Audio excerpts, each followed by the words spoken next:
ವೀಕ್ಷಕ ಮಹಾಶಯರಿಗೆ ಹೃದಯಪೂರ್ವಕ ನಮಸ್ಕಾರಗಳು. ಆದಿತ್ಯ ಲೋಕೇಶ್ ಯೂಟ್ಯೂಬ್ ಚಾನಲ್ ವತಿಯಿಂದ ಮಾತಾಡ್ತಾ ಇದ್ದೀವಿ. ಸಂಸ್ಕೃತಿ ಆದಿತ್ಯ ಲೋಕೇಶ್ ಯೂಟ್ಯೂಬ್ ಚಾನಲ್ ನ ಸಬ್ಸ್ಕ್ರೈಬ್ ಮಾಡಿ, ಶೇರ್ ಮಾಡಿ ಮತ್ತು ಲೈಕ್ ಮಾಡಿ. ಆತ್ಮೀಯರೇ, ಇವತ್ತಿನ ದಿವಸ ನಾವು ಒಂದು ವಿಶೇಷವಾಗಿರ್ತಕ್ಕಂಥ ಘಟಕಕ್ಕೆ ಬಂದಿದ್ದೀವಿ. ಈ ಘಟಕ ಎಲ್ಲಿದೆ, ಹೇಗಿದೆ, ಇವ್ರುಗಳೇನ್ ಕೆಲಸ ಮಾಡ್ತಾ ಇರೋ ಅನ್ನೋದನ್ನ ತಿಳ್ಕೊಳ್ಳೋಣ ಬನ್ನಿ. ಈಗ ನಮ್ ಜೊತೆ ಆದಿತ್ಯ ಲೋಕೇಶ್ ಅವರು ಈ ಒಂದು ಘಟಕಕ್ಕೆ ಬಂದಿದ್ದಾರೆ. ಇದೇನು ಅಂತಂದ್ರೆ, ಇದು ಮೈಸೂರಲ್ಲಿ ಇರ್ತಕ್ಕಂಥ ಎಲ್ಲಾ ಪಾನಿಪುರಿ ಗಾಡಿಗಳು, ಚುರುಮುರಿ ಗಾಡಿಗಳು, ಹೋಟ್ಲುಗಳು, ಬೇಕರಿಗಳು, ಇಲ್ಲೆಲ್ಲ ಇವರು ಕೊಬ್ಬರಿ ಮಿಠಾಯಿಯನ್ನ ಮಾರ್ತಕ್ಕಂಥ ಒಂದು ಕೆಲಸವನ್ನ ಮಾಡ್ಕೊಂಡು ಬಂದಿದ್ದಾರೆ. ಬೆಲ್ಲದ ಮಿಠಾಯಿ, ಸಕ್ಕರೆ ಮಿಠಾಯಿ ಹಾಗೂ ಬೇಕರಿಗೆ ಸಂಬಂಧಪಟ್ಟಿರ್ತಕ್ಕಂಥದ್ದು ಕೆಲವೊಂದು ಕೆಲಸಗಳನ್ನ ಮಾಡ್ತಕ್ಕಂಥ ಒಂದು ಫ್ಯಾಕ್ಟರಿ ಯಜಮಾನರನ್ನ ಮಾತಾಡ್ಸೋಣ. ಅವ್ರ ಏನೇನ್ ಕೆಲಸಗಳನ್ನ ಮಾಡ್ತಾರೆ ನೋಡೋಣ ಬನ್ನಿ. ಹರಿ ಓಂ. ನಿಮ್ಮವನೇ ಅದೇ ಯೋಗ ಪ್ರಕಾಶ್. ಫ್ಯಾಕ್ಟರಿ ಒಳಭಾಗಕ್ಕೆ ನಾವು ಹೋಗ್ತಾ ಇದೀವಿ. ಯಾರೋ ಒಬ್ರು ಬೇಕರಿ ಅವರು ಏನೋ ಒಂದು ಐಟಮ್ಸ್ ತಗೊಂಡು ಹೋಗೋದಿಕ್ಕೆ ಹಾಗೂ ಇಲ್ಲಿ ಕೆಲವೊಂದು ಬೇಕಾಗತ್ತಲ್ಲ ಪದಾರ್ಥಗಳು, ಅಂತ ಪದಾರ್ಥಗಳನ್ನ ತೊಗೊಳೋದಕ್ಕೆ ಸ್ಕೂಟರ್ ಅಲ್ಲಿ ಬಂದು ಇಳಿಸ್ತಾ ಇದ್ದಾರೆ. ಇಲ್ಲಿ ನಾವು ಬೇವಿನ ಎಲೆಗಳನ್ನು ಸಹ ನೋಡ್ತಾ ಇದ್ದೀವಿ. ಕೊಬ್ಬರಿನ ಸಹ ಇಲ್ಲಿ ನಾವು ನೋಡ್ಕೊಂಡು ಬರ್ತಾ ಇದ್ದೀವಿ. ಇದೊಂದು ಬಹಳ ಚಿಕ್ಕದಾಗಿರ್ತಕ್ಕಂಥ ಒಂದು ಜಾಗದಲ್ಲಿ ಇರ್ತಕ್ಕಂಥದ್ದೊಂದು ಫ್ಯಾಕ್ಟರಿ ಆಗಿದೆ. ಈ ಮೈಸೂರು ಮಾನಂದವಾಡಿ ರಸ್ತೆಯಲ್ಲಿ NIA ಕಾಲೇಜು ಅಂತ ನಾವೇನ್ ಕರಿತೀವಿ, ಅದ್ರ ಎದುರುಗಡೆ ಬಂದ್ರೆ ಇದು 2ನೇ ಕ್ಲಾಸು, ಮಿಲ್ಕ್ ಸೆಂಟರ್ 2ನೇ ಕ್ಲಾಸ್ ಅಂತಾನು ಕರೀತಾರೆ. ಹಿಂದ್ಗಡೆ ಬೀದಿಯಿಂದ ಬಂದ್ರೆ ಇದು ಮಿಲ್ಕ್ ಸೆಂಟರ್ 16ನೇ ಕ್ಲಾಸ್ ಅಲ್ಲಿ ಇದೆ. ಬಹಳ ಒಳಭಾಗದಲ್ಲಿ ಇರೋದ್ರಿಂದ ಇಲ್ಲೊಂದು ಫ್ಯಾಕ್ಟರಿ ಇದೆ. ಇಲ್ಲಿ ಕೊಬ್ಬರಿ ಮಿಠಾಯಿ ಮಾಡ್ತಾರೆ, ಸಕ್ಕರೆ ಮಿಠಾಯಿ ಮಾಡ್ತಾರೆ, ಹಾಗೂ ಇಲ್ಲಿ ಬೇಕರಿಗೆ ಸಂಬಂಧಪಟ್ಟಿರ್ತಕ್ಕಂಥ ಅನೇಕ ವಸ್ತುಗಳನ್ನ ಮಾಡ್ತಾರೆ ಅಂತ ಗೊತ್ತಾಗೋದೇ ಇಲ್ಲ. ಬಹಳ ವಿಶಾಲವಾಗಿ ಇರೋದ್ರ ಜೊತೆನಲ್ಲಿ ಇಲ್ಲಿ ಹಲವಾರು ಜನಕ್ಕೆ ಉದ್ಯೋಗವನ್ನ ಕೊಟ್ಟಿರ್ತಕ್ಕಂತಹ ಒಂದು ಸತ್ಕೀರ್ತಿನೂ ಇದ್ರ ಮಾಲೀಕರಿಗೆ ಸೇರುತ್ತೆ. ಬನ್ನಿ, ಇದ್ರ ಮಾಲೀಕರು ಏನೋ ಕೆಲಸಗಳನ್ನ ಮಾಡ್ತಾ ಇದ್ದಾರೆ, ಮಾತಾಡ್ಸೋಣ. ನಮಸ್ಕಾರ ಸರ್. ಸರ್ ನಮಸ್ಕಾರ ಸರ್. ನಿಮ್ ಹೆಸರೇನು ಸರ್? ಸರ್ ವಿನಯ್ ಅಂತ ಸರ್. ವಿನಯ್ ನಿಕ್ಕಂ. ವಿನಯ್ ನಿಕ್ಕಂ. ಓ, ನಿಕ್ಕಂ ಅಂದ್ರೆ ಮೈಸೂರು ಯೂನಿವರ್ಸಿಟಿನಲ್ಲಿ ಇದ್ರಲ್ಲ ಸಾಹೇಬ್ರು, ಸಂಬಂಧಪಟ್ಟವರು ಅಂತ ನಮ್ಮ ರಿಲೇಟಿವ್ ಸರ್ ಅವರು. ನಿಮ್ ರಿಲೇಟಿವ್ಸ್. ಬಹಳ ಸಂತೋಷ ಸರ್. ಸರಿ, ಫ್ಯಾಕ್ಟ್ರಿನಲ್ಲಿ ನೀವೇನೇನ್ ಮಾಡ್ತೀರಾ? ಸರ್ ಬರೀ ಕೊಬ್ಬರಿ ಮಿಠಾಯಿ ಮಾಡ್ತೀವಿ. ಈ ಕೊಬ್ಬರಿ ಮಿಠಾಯಿನಲ್ಲಿ 15 ಡಿಫ್ರೆಂಟ್ ವೆರೈಟಿ ಮಾಡ್ತೀವಿ ಸರ್.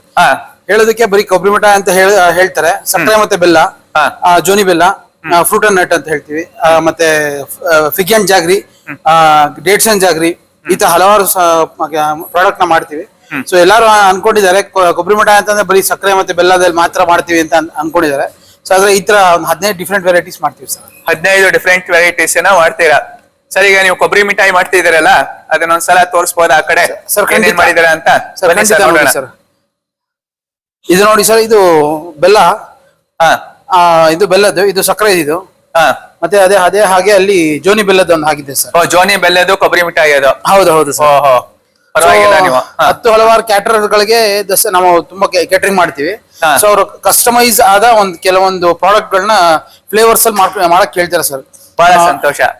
ಸೊ ಹಾಗೆ ಇವಾಗ ನಾವು ಕೇಳ್ತೀವಿ, ಫ್ರೂಟ್ಸ್ ಅಲ್ಲಿ ಹೇಳ್ತಾರೆ ಎಲ್ಲಾರು ಎಲ್ಲ ಅನ್ಕೊಂಡಿದ್ದಾರೆ ಕ್ರಷಸ್ ಹಾಕ್ತಾರೆ ಅಂತ ಅಂದ್ಬಿಟ್ಟು. ನಮ್ಮ ಯೂನಿಕ್ನೆಸ್ ಏನು ಅಂತಂದ್ರೆ, ನಾವು ಬರೀ ಫ್ರೂಟ್ಸ್ ಅಲ್ಲೇ ಮಾಡೋಂಥದ್ದು ನಮ್ಮ ವಾಡಿಕೆ. ಅಂದ್ರೆ ಪರಿಪೂರ್ಣ ಪ್ರಮಾಣದಲ್ಲಿ ನೀವು ಸಾವಯವವಾಗಿರ್ತಕ್ಕಂಥದ್ದನ್ನ ಮಾತ್ರ ಮಾಡ್ತೀರಾ? ಎಕ್ಸಾಕ್ಟ್. ಸಾವಯವವಾಗಿ ಮಾಡೋದ್ರ ಜೊತೆನಲ್ಲಿ ಇಲ್ಲಿ ಯಾವುದೇ ಕೆಮಿಕಲ್ ಗಳನ್ನ ಬೆರೆಸ್ತಾನೆ ಮಾಡ್ತಕ್ಕಂಥದ್ದು. ಜನಗಳ ಆರೋಗ್ಯಕ್ಕೆ ಕೊಬ್ಬರಿ ಮಿಠಾಯಿ ಅಂತಂದ್ರೆ ಹೇಗಿರ್ಬೇಕು ಅಂತಕ್ಕಂಥದ್ದು ಮೈಸೂರಿನ ಸಂಸ್ಕೃತಿಯನ್ನ ಬೆಳೆಸೋ ದೃಷ್ಟಿಯಿಂದ ನೀವು ಮಾಡ್ಕೊಂಡ್ ಬಂದಿದ್ದೀರಾ ಅಂತ ಅನ್ಕೊಳ್ತೇನೆ. ಹೌದು ಸರ್. ಇಲ್ಲಿ ಏನೇನೋ ಯಂತ್ರಗಳು ಇಟ್ಟಿದ್ದೀರಾ, ಯಂತ್ರಗಳ ಬಗ್ಗೆ ಏನಾದ್ರು ಹೇಳ್ಬೋದ ತಾವು? ಹಾ ಸರ್, ಇದು ಬಂದು ನಿಮ್ಗೆ ಪ್ರಾಸೆಸಿಂಗ್ ಮಿಷಿನ್ಸ್. ಸೊ ಇದರಲ್ಲಿ ಹೀಟಿಂಗ್ ಪ್ರಾಸೆಸ್ ಮಾಡಿ ಹೀಟಿಂಗ್ ಮತ್ತೆ ರೊಟೇಟ್ ಆಗ್ತಾ ಇರುತ್ತೆ. ಸೊ ಇದು ಆದ ನಂತರ ಟಿಲ್ಟ್ ಮಾಡಿ, ಹೀಗೆ ಟಿಲ್ಟ್ ಮಾಡಿ ಇದು ನಮ್ಮ ಪ್ಲೇಟ್ಸ್ ಗಳಿಗೆ ಹಾಕೋತೀವಿ. ಸೊ ಪ್ಲೇಟ್ಸ್ ಹಾಕೊಂಡು ಅದನ್ನ ಪ್ಲೇನಿಂಗ್ ಮಾಡ್ಕೋತೀವಿ. ಪ್ಲೇನಿಂಗ್ ಆದ ಇಲ್ಲಿ ಇದು ಪ್ಲೇನಿಂಗ್ ಪ್ರಾಸೆಸ್ ಆಗುತ್ತೆ. ಯಾವ್ದು ಈ ಯಂತ್ರದಲ್ಲಿ ಪ್ಲೇನಿಂಗ್ ಪ್ರೊಸೆಸ್ ಅಂದ್ರೆ ಇದು ಇಲ್ಲ, ದೊಡ್ಡ ಲಟ್ಟಣಿಗೆಯಿಂದ ಜಸ್ಟ್ ಪ್ಲೇನಿಂಗ್ ಆಗುತ್ತೆ. ಸೊ ಪ್ಲೇನಿಂಗ್ ಆಗಿ ಜಸ್ಟ್ ಅದೇ ಇದು ಒಣಗಕ್ಕೆ ಇಟ್ಟಿದ್ವಿ. ಈಗ ಈ ನೆಲ ಏನ್ ನಾವು ಮಾಡಿಸಿದ್ವಿ, ಇದು ಬೇಗ ತಣ್ಣಗೆ ಆಗ್ಲಿಕ್ಕೆ ಜಸ್ಟ್ ಒಂದು ಟೆಕ್ನಿಕಲ್ ಆಗಿ ಜಸ್ಟ್ ಅದೊಂದು ಹೇಳ್ತಾರೆ. ಸಿಮೆಂಟ್ ನಲ್ಲಿ ನೀವು ಟೆಕ್ನಿಕಲ್ ಆಗಿ ಬೇಗನೆ ಹೌದು. ಈಗ ನಾವು ಫ್ಯಾನ್ ಗಿನಲ್ಲಿ ಒಣಗಿಸ್ತಂತಂದ್ರೆ ನಮ್ ಮೇಲ್ಗಡೆ ಇರತಕ್ಕಂಥ ಪದರಗಳು ತುಂಬಾ ಬೇಗ ಒಣಗ್ಬಿಡುತ್ತವೆ. ಸೊ ತಿನ್ನೋದಕ್ಕೆ ಟೇಸ್ಟ್ ಇರಲ್ಲ ಸರ್ ಅದು. ಸೊ ಹಾಗಾಗಿ ಇದನ್ನ ಹಾಗೇನೆ ನ್ಯಾಚುರಲ್ ಆಗಿ ಒಣಗೋ ರೀತಿ ಮಾಡ್ಕೊಂಡು, ಸೊ ಮತ್ತೆ ಇಲ್ಲಿ ಕಟಿಂಗ್ ಆಗುತ್ತೆ ಸರ್. ಈ ಕಡೆ ಜಸ್ಟ್ ನಾವು ಮ್ಯಾನ್ಯುಯಲ್ ಆಗಿ ಕಟ್ ಮಾಡ್ತೀವಿ.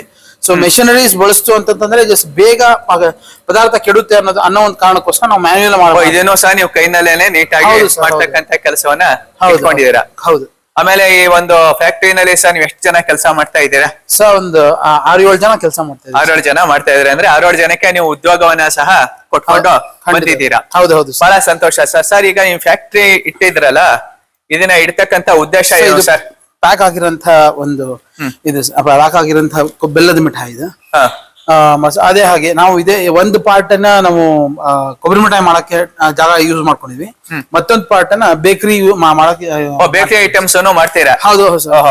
ಅದೇ ರೀತಿ ಕುಕೀಸ್ ಕೂಡ ಮಾಡ್ತೀವಿ. ಈಗ ಒಂದು ಕಾಯಿನ ಯೂಸ್ ಮಾಡ್ಕೊಂಡು ಅಗ್ರಿಕಲ್ಚರ್ ಪ್ರಾಡಕ್ಟ್ ತುಂಬಾ ಇದರ ಬೇಡಿಕೆ ಇರೋದ್ರಿಂದ ಸೊ ಅದನ್ನ ನಾವು ಕುಕೀಸ್ ಮಾಡಿ ಸೊ ಅದನ್ನ ಕೋಕೋನಟ್ ಬನ್ಸ್ ಮಾಡ್ತೀವಿ. ಸೊ ಇದೇ ರೀತಿ ಹಲವಾರು ಪ್ರಾಡಕ್ಟ್ಸ್ ಮಾಡಿದೀರಾ. ಅಲ್ಲಿ ನೋಡಿ ಅಲ್ಲಿ ಬ್ರೆಡ್ ಮಾಡಿದೀರಾ. ಹೌದು ಸರ್. ಆಮೇಲೆ ಬೇರೆ ಬೇರೆ ತರ ಕುಕೀಸ್ ಮಾಡಿದೀವಿ ಸರ್. ಬೇರೆ ಬೇರೆ ತರ ಬಿಸ್ಕೆಟ್ ಗಳನ್ನ ನೀವು ಮಾಡಿದೀರಾ. ಬಹುಶಃ ರಾಗಿ ಬಿಸ್ಕೆಟ್, ಕೊಬ್ಬರಿ ಬಿಸ್ಕೆಟ್, ಹೌದು ಸರ್. ಇದೆಲ್ಲಾನು ಇಲ್ಲಿ ಮಸಾಲೆ ಬಿಸ್ಕೆಟ್ಗಳು, ಹೌದು ಆಯ್ತಾ, ಖಾರ ಬಿಸ್ಕೆಟ್ಗಳು, ಹೌದು, ಬೆಣ್ಣೆ ಬಿಸ್ಕೆಟ್ಗಳು, ಕರೆಕ್ಟ್, ಇದೆಲ್ಲದನ್ನು ನೀವು ಮಾಡ್ಕೊಂಡು ಬಂದಿದ್ದೀರಾ. ಹೌದು ಸರ್. ಆದ್ರೆ ನೀವು ಕೊಬ್ಬರಿ ಮಿಠಾಯಿ ಮಾಡ್ತಾ ಇರ್ತಕ್ಕಂಥವ್ರು ಈ ಬೇಕರಿಗೆ ಸಂಬಂಧಪಟ್ಟಿರ್ತಕ್ಕಂಥ ಸಾಮಾನುಗಳನ್ನು ನೀವು ಮಾಡ್ತಾ ಇರೋದು ನೋಡಿದ್ರೆ ಬಹುಶಃ ಕೆಲವೊಂದು ಬೇಕರಿನಲ್ಲಿ ಬಡವರಿಗೆ ಲೇಬರ್ ಸಮಸ್ಯೆಗಳಿರುತ್ತೆ, ಕಾರ್ಮಿಕರು. ನೀವೇ ಒಟ್ಟಾಗಿ ಇದನ್ನ ಮಾಡೋದ್ರಿಂದ ಏನಾಗುತ್ತೆ, ಚಿಕ್ಕ ಚಿಕ್ಕ ಬಂಡವಾಳವನ್ನ ಹಾಕಿ ಯಾರ್ಯಾರು ಬೇಕರಿಗಳನ್ನ ಇಟ್ಟಿರ್ತಾರೆ ಅಂತವ್ರಿಗೆ ನೀವೇ ಕೊಡೋದ್ರಿಂದ ಅವ್ರಿಗೆ ಅಲ್ಲಿ ಕಾರ್ಮಿಕರ ಸಮಸ್ಯೆ ಉದ್ಭವ ಆಗೋದಿಲ್ಲ.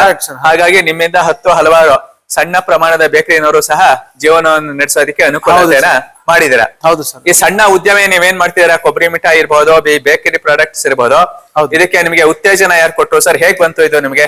ಸರ್ ಇದು ನಮ್ಮ ತಾತನ ಕಾಲದಿಂದನೂ ನಡ್ಕೊಂಡ್ ಬರ್ತಾ ಇದೆ ಸರ್. ಓ, ನಿಮ್ ತಾತ ಅವ್ರ ಕಾಲದಿಂದಾನು ಇದೆ? ಹೌದು. ಮುಂಚೆಯಿಂದ ಇಲ್ಲೇ ಇಟ್ಟಿದ್ರ ಅಥವಾ ಬೇರೆ ಕಡೆ?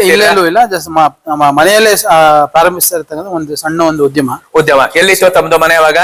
ಸೊ ಅಲ್ಲಿ ಹೊಸಕೇರಿ 6ನೇ ಕ್ಲಾಸ್ ಅಲ್ಲಿ ಇತ್ತು. ಹೊಸಕೇರಿ 6ನೇ ಕ್ಲಾಸ್ ಅಲ್ಲಿ ಇತ್ತು. ಅದೇ ಸೀತಾರಂಗ ಪಕ್ಕದ ರಸ್ತೆ. Correct sir. ತುಂಬಾ ಬಹಳ ಸಂತೋಷ. ಸೊ ಅಲ್ಲಿ ನಾವು ತುಂಬಾ ಆಟ ಆಡ್ತಾ ಇದ್ವಿ. ನಾವು ಆಟಾಡ್ತಾ ಒಂದು ಸಣ್ಣ ಒಂದು ರೂಪಾಯಿ 2 ರೂಪಾಯಿಗೋಸ್ಕರ ಕೆಲಸ ಶುರು ಮಾಡಿರೋಂಥದ್ದು. ಸೊ ಹಾಗೇನೆ ಆ ಒಂದು ಆಟಾಡ್ತಾ ಶುರು ಮಾಡಿರೋಂತಕ್ಕಂಥ ಒಂದು ಸಣ್ಣ ಉದ್ಯಮ ನಾವು ಇವಾಗ ಪ್ರೊಫೆಷನಲ್ ಆಗಿ ತಗೊಳ್ಬೇಕಾಗಿ ಅನ್ನೋ ಒಂದು ಇದ್ರಲ್ಲಿ ಬಂದು ನಿಂತಿದೆ ಸರ್. ಆಮೇಲೆ ನಿಮ್ ಕುಟುಂಬದ ಎಲ್ಲಾ ಸದಸ್ಯರು ಇದರಲ್ಲಿ ಭಾಗಿಯಾಗಿದೆ ಸರ್. ಎಲ್ಲಾರ್ದು ಪ್ರೋತ್ಸಾಹ ಇದೆ, ಖಂಡಿತ ಅನುಕೂಲ ಆಗೋ ಇದ್ದೀರಾ. ಹಲವಾರು ಜನಕ್ಕೆ ಉದ್ಯೋಗನೂ ಕೊಟ್ಟಿದ್ದೀರಾ. ನಿಮ್ ಮಕ್ಕಳುಗಳೆಲ್ಲ ಒಳ್ಳೆ ಕೆಲಸದಲ್ಲಿ ಇದಾರ? ಹೇಗೆ ಮಕ್ಕಳಂತಂದ್ರೆ ನನ್ನ ದೊಡ್ಡ ಮಗ 2ನೇ PU ಮಾಡ್ತಾ ಇದ್ದಾನೆ. ಚಿಕ್ಕ ಮಗ 8ನೇ ಕ್ಲಾಸ್ ಅಲ್ಲಿ ಇದ್ದಾನೆ. ಹೌದು, ಅವರೆಲ್ಲ ಓದು ಮುಕ್ತಾಯ ಆದ ನಂತರ ಅವ್ರಿಗೆ ಜೀವನವನ್ನ ರೂಪಿಸ್ತಕ್ಕಂತ ಶಕ್ತಿ ಕೈಗಾರಿಕೆಯಿಂದ ನಿಮ್ಗೆ ಕೊಟ್ಟಿದ್ದಾನೆ. ಹೌದು, ಅವ್ರುಗಳನ್ನು ಇದಕ್ಕೆ ತರಬೇಕು, ವಿದ್ಯಾವಂತರನ್ನು ಮಾಡ್ಬೇಕು ಅನ್ನೋ ಅಭಿಪ್ರಾಯ ಇಟ್ಕೊಂಡಿದ್ದಾರೆ. ಬಹಳ ಸಂತೋಷ. ಆಮೇಲೆ ಇಲ್ಲಿ ಕೆಲವೊಂದು ಮಹಿಳೆಯರಿಗೆ ನೀವು ಕೆಲಸಗಳನ್ನ ಕೊಟ್ಟಿದ್ದೀರಾ. ಇವ್ರುಗಳೆಲ್ಲ ಏನ್ ಮಾಡ್ತಾ ಇದ್ದಾರೆ ಸರ್ ಇವರು? ಸರ್ ಇವಾಗ ಇದು ಕಾಯಿ ಕಂಠ ಮೊದ್ಲು ತೆಗೆದು ಮೊದ್ಲು ಕಾಯಿನ್ ಮಾಡ್ತಾ ಇದ್ವಿ, ಕೈನ ತುರಿತಾ ಇದ್ವಿ ಸರ್. ಸೊ ಇವಾಗ ನಾವೇನ್ ಮಾಡ್ತಾ ಇದ್ವಿ, ಇದನ್ನ ಮೇಲ್ಗಡೆ ಇರತಕ್ಕಂತ ಒಂದು ಪದರನ ತೆಗೆದು ಸೊ ನಂತರ ಅದು ಮೇಲ್ಗಡೆ ಟೆಸ್ಟಾ ಅಂತ ಹೇಳ್ತಾರೆ ಸರ್. ಅದನ್ನ ಆ ಟೆಸ್ಟಾ ರಿಮೂವ್ ಮಾಡ್ತಾ ಇದಾರೆ ಅದ್ ಮೇಲ್ಗಡೆ. ಸೊ ಹೀಗೆ ಬಂದು ರಾಕ್ ಕೋಕೋನಟ್ ನ ಜಸ್ಟ್ ಹೀಗೆ ಈ ರೀತಿಯಲ್ಲಿ ಒಂದು ಶುಚಿತ್ವ ಮಾಡ್ತಕ್ಕಂಥದ್ದು. ಹೌದು ಸರ್. ಶುಚಿತ್ವ ಮಾಡಿ ಎಲ್ಲ ಶುಚಿತ್ವವಾಗಿರ್ತಕ್ಕಂಥ ಪದಾರ್ಥನ ಕೆಡದೇ ಇರೋ ರೀತಿ ಕೊಡ್ತಕ್ಕಂಥದ್ದು, ಸಾವಯವವಾಗಿ ಮಾಡ್ತಿರ್ತಕ್ಕಂಥದ್ದು, ನಿಮ್ಗೆ ತುಂಬಾ ಒಳ್ಳೆ ಸವಿನ ಕೊಡ್ತಕ್ಕಂಥದ್ದು. ಸಾಮಾನ್ಯವಾಗಿ ಜೋನಿ ಬೆಲ್ಲದ ಮಿಠಾಯಿ ನಮ್ಗೆ ಎಲ್ಲೋ ಸಿಕ್ಕೋದಿಲ್ಲ, ಸಿಗುತ್ತೆ ಅಂದ್ರೆ ಇದಿಲ್ಲೇನೆ ಸಿಗುತ್ತೆ ಸರ್. ಹೌದು, ನಿಜ ಸರ್. ಸಾಮಾನ್ಯವಾಗಿ ನಾವು ಮೈಸೂರಲ್ಲಿ ಚುರುಮುರಿ ಗಾಡಿಗಳನ್ನ ನೋಡ್ತೀವಿ, ಪಾನಿಪುರಿ ಗಾಡಿಗಳನ್ನ ನೋಡ್ತೀವಿ, ಅನೇಕ ಬೇಕರಿಗಳನ್ನ ನೋಡ್ತೀವಿ. ಅಲ್ಲೆಲ್ಲ ನಮ್ಗೆ ಬೆಲ್ಲದ ಮಿಠಾಯಿಗಳು, ಸಕ್ಕರೆ ಮಿಠಾಯಿಗಳು, ಬೇರೆ ಬೇರೆ ಮಿಠಾಯಿಗಳೆಲ್ಲಾನು ಸಿಗ್ತಾ ಇದೆ. ಬಹುಶಃ ಈ ಮೈಸೂರಲ್ಲಿ ಇರ್ತಕ್ಕಂತ ಎಲ್ಲಾ ಬೇಕರಿಗಳಿಗೆ, ಅಂಗಡಿಗಳಿಗೆ ನಿಮ್ದೇನೆ ಜಾಸ್ತಿ ಸಪ್ಲೈ ಇರಬಹುದು ಅಂತ ಅನ್ಕೊಂಡಿದ್ದೇನೆ. ಹೌದಲ್ವಾ? ಆಮೇಲಿಂದ ಇದರಿಂದ ಅನೇಕ ಜನರ ಜೀವನ ಮಟ್ಟನೂ ಸಹ ಸುಧಾರಿಸಿದೆ. ಅದಲ್ಲದೆ ನೀವು ಮಹಿಳೆಯರಿಗೂ ಸಹ ಒಂದು ಕೆಲಸಗಳನ್ನ ಕೊಟ್ಟಿದ್ದೀರಾ. ಅಂದ್ರೆ ಮಹಿಳೆಯರ ಬಗ್ಗೆ ಒಂದು ವಿಶೇಷವಾಗಿರ್ತಕ್ಕಂತ ಗೌರವವನ್ನು ಕೊಟ್ಟು ಈ ಎಲ್ಲಾ ಕೆಲಸಗಳನ್ನು ನೀವು ಮಾಡ್ತಾ ಇದ್ದೀರಾ. ನೋಡಿ ಸರ್, ಇಲ್ಲಿ ಯಾವ್ದೋ ಒಂದು ಅತ್ಯಂತ ಆಧುನಿಕವಾಗಿರ್ತಕ್ಕಂಥ ಒಂದು ಯಂತ್ರವನ್ನ ನೋಡ್ತಾ ಇದೀವಿ. ಈ ಯಂತ್ರ ಏನ್ ಮಾಡ್ತಾ ಇದೆ ಅಂತಂದ್ರೆ ಬಿಸ್ಕೆಟ್ ಗಳನ್ನ ಹೀಟ್ ಮಾಡ್ತಾ ಇದೆ. ಹೆಸರೇನು ಸರ್, ವಿವರಿಸಬಹುದಾ ತಾವು? ಸರ್ ಇದು ಓವನ್ ಸರ್. ಇದು ಓವನ್. ಸೊ ಇದರಲ್ಲಿ ನಾವು ಒಂದು 20 ಟ್ರೇ ಹಿಡಿಸುವಂತ ಒಂದು ಟ್ರೇ ಇರೋ ತನಕ, ಒಂದು ಟ್ರಾಲಿ ಇರೋ ತನಕ ಒಂದು ಓವನ್ ಇದು. ಸೊ ಇದರಲ್ಲಿ ಒಂದು ಕಡಿಮೆ ಒಂದು 5 ರಿಂದ 7 ಕೆಜಿ ಬಿಸ್ಕೆಟ್ಸ್ ನ ತಯಾರು ಮಾಡಬಹುದು. ಒಂದೇ ಸಲಕ್ಕೆ heat ಒಂದೇ ಸಲ ಮಾಡ್ಬೋದು. heat ಮಾಡಬಹುದು. ಅಂದ್ರೆ ನಾವು ಮನೆಗಳ ಮೈಕ್ರೋ ಓವೆನ್ ಚಿಕ್ಕದ್ ಇಟ್ಕೊಂಡಿರ್ತೀವಲ್ಲ, ಹೌದು, ಅದ್ರಲ್ಲಿ ಫ್ಯಾಕ್ಟರಿಗಳಲ್ಲಿ ಈ ತರ ದೊಡ್ಡ ಮೈಕ್ರೋ ಓವೆನ್ ಇಟ್ಕೊಂಡು ಮಾಡ್ತೀರಾ. ಹೌದು ಹೌದು, ಅಂದ್ರೆ ಈ ತರ ಎಲ್ಲ ಮಾಡೋದ್ರಿಂದ ಸ್ವಲ್ಪ ಕಾರ್ಮಿಕರ ಸಮಸ್ಯೆ ನಿಮ್ಗೂ ಇರಲ್ಲ, ನಿವಾರಣೆ ಆಗುತ್ತೆ. ಇರೋದ್ರಲ್ಲಿ ಸ್ವಲ್ಪ ಕಡಿಮೆ ಜನದಲ್ಲಿ ಜಾಸ್ತಿ ಕೆಲಸಗಳನ್ನ ತೆಗೆದು ಜಾಸ್ತಿ ಪ್ರಾಜೆಕ್ಟ್ ಅನ್ನ ಕೊಟ್ಟು ಜನಗಳಿಗೆ ಜಾಸ್ತಿ ಅನುಕೂಲತೆಗಳನ್ನ ಮಾಡಬಹುದು ಅನ್ನೋ ನಿಜ, ನಿಜ. ಸದುದ್ದೇಶನ ಇಟ್ಕೊಂಡು ಹೌದು ಈ ಸರ್. ಕೆಲಸನ ತಾವು ಮಾಡ್ಕೊಂಡು ಬಂದಿದ್ದೀರಾ. ಆಮೇಲಿಂದ ನಿಮ್ಮ ಒಂದು ಕೊಬ್ಬರಿ ಮಿಠಾಯಿ, ಬೆಲ್ಲದ ಮಿಠಾಯಿ ಎಲ್ಲ ಏನಿದೆ, ನಾನು ಸಾಮಾನ್ಯವಾಗಿ ಕೇಳಿದಾಗ ಎಲ್ರು ಏನ್ ಹೇಳ್ತಾರೆ ಅಂತಂದ್ರೆ ಅಲ್ಲಿ ವಿದ್ಯಾರಣ್ಯಪುರಂನಲ್ಲಿ ಇದೆ, ಇದು ಮಿಲ್ಕ್ ಸೆಂಟರ್ ರೋಡ್ ಅಲ್ಲಿ ಇದೆ ಅಂತ ಅಂತಾರೆ. ಇವತ್ತು ನಿಮ್ ಫ್ಯಾಕ್ಟರಿಗೆ ನಾವು ಬಂದು ಭೇಟಿ ಕೊಟ್ಟಿರ್ತಕ್ಕಂಥದ್ದು ನಮ್ಮ ಸಂಸ್ಕೃತಿ ಆದಿತ್ಯ ಲೋಕೇಶ್ ಯೂಟ್ಯೂಬ್ ಚಾನಲ್ ಅವ್ರಿಗೆ ಬಹಳನೇ ಸಂತೋಷ ಆಗಿದೆ. ಆ ದೇವರು ನಿಮ್ಗೆ ಒಳ್ಳೇದ್ ಮಾಡ್ಲಿ. ನೀವು ಹಲವಾರು ಜನಕ್ಕೆ ಕೆಲಸ ಕೊಟ್ಟಿದ್ದೀರಾ, ಹಲವಾರು ಬೇಕರಿನವ್ರಿಗೆ ಈ ಪ್ರಾಡಕ್ಟ್ಸ್ ಗಳನ್ನೆಲ್ಲ ಕೊಟ್ಟು ಅವರ ಕಾರ್ಮಿಕರ ಸಮಸ್ಯೆಯನ್ನು ನೀವು ಕಡಿಮೆ ಮಾಡಿದ್ದೀರಾ. ಅತ್ಯಂತ ಆಧುನಿಕವಾಗಿರ್ತಕ್ಕಂಥ ಯಂತ್ರಗಳನ್ನ ಇಟ್ಟಿದ್ದೀರಾ.